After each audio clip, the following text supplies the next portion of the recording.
Vamos a viajar al siglo XVI, una época en la que el mundo cambió por completo. ¿Por qué? Porque una dinastía, los Habsburgo, convirtió a España en la primera superpotencia global de la historia, el famoso imperio donde nunca se ponía el sol. Pero, y aquí viene lo interesante, en el corazón de todo este poder se esconde una paradoja, que es increíble. Y esa es la gran pregunta que vamos a explorar. O sea, ¿cómo es posible que el imperio más rico del mundo, con toda la plata de América llegando a sus arcas, estuviera, pues básicamente en quiebra? Por un lado, una riqueza que parecía infinita y por otro, una ruina financiera constante. ¿Cómo puede ser? Bueno, para entender este lío, la clave está en dos figuras, dos monarcas, un padre y un hijo. Hablamos de Carlos I y Felipe II, los que se conocen como los Austrias mayores. Y es que sus personalidades, sus ambiciones, eran como la noche y el día, y fueron ellos los que, a la vez, construyeron y casi agotaron este gigante. Vale, empecemos por el principio. Lo primero que hay que entender es que este imperio no nació solo de la conquista, que también. No, fue en gran medida el resultado de la carambola familiar más espectacular de la historia de Europa. Una cosa de locos, de verdad.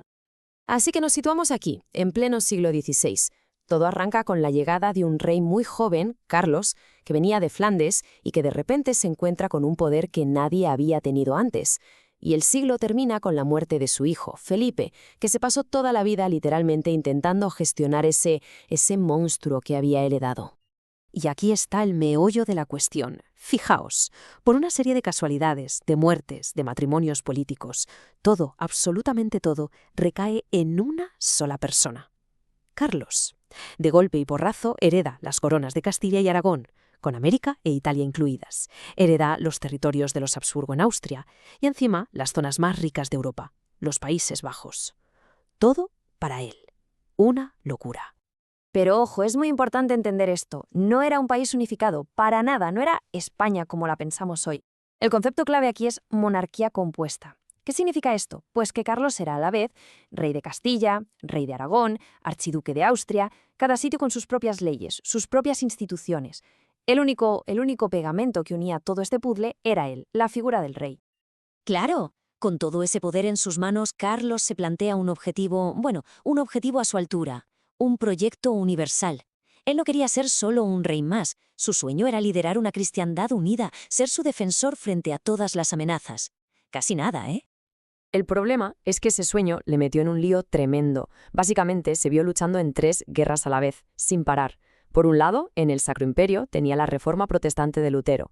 Por otro, su archienemigo, el rey de Francia, con quien se peleaba por el control de Italia. Y por si fuera poco, en el Mediterráneo tenía que frenar al Imperio Otomano, una pesadilla. Carlos se pasó décadas luchando por mantener esa unidad católica. Pero al final, tuvo que rendirse a la evidencia. En 1555, con la paz de Augsburgo, se firmó el fracaso de su gran proyecto. Se estableció el principio de cuius regio eius religio. O sea, de quien es la región, es la religión. Esto significaba que cada príncipe alemán podía decidir si su territorio era católico o protestante. El sueño de una cristiandad unida se rompió en 1000 pedazos. Y Carlos, totalmente agotado y, la verdad, bastante decepcionado, decidió abdicar. Y aquí entra en escena su hijo, Felipe II. Y el cambio es radical. Pasamos de Carlos, que era un emperador siempre de viaje, un guerrero recorriendo Europa, a Felipe, un rey de despacho. Su mentalidad era otra. No quería expandir más el imperio, sino defenderlo, consolidarlo. Era un gestor, un burócrata súper meticuloso. A ver, si Carlos fue el fundador con una gran visión, Felipe II fue como el CEO de la empresa. Su trabajo era gestionar ese negocio gigantesco que había heredado, defenderlo y organizarlo todo por primera vez desde un único centro de mando. Y ese centro fue Madrid. En 1561 la convierte en capital. Y desde su despacho de El Escorial intentó gobernar el mundo a base de informes y papeleo. Quería controlarlo todo.